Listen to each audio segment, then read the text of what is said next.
What if I need to add more? Okay, I need to add that transaction currency as well.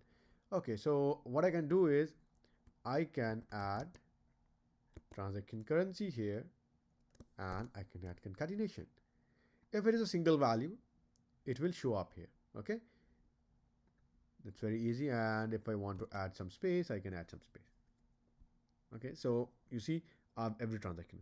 And if you have in your data, you can add the transaction currency symbol as well to have that thing more. So that's very easy, and in this way you can add any symbol associated with that particular value. Or it's just not limited to a column. You can use a formula, or you can use a variable. For example, in this one, I've said that if net sales amount is greater than 50,000, there's a heart, and otherwise, a sad picture. So if I apply that, now I can see, I can, based on that, how the transactions are happening, I can see that. Okay.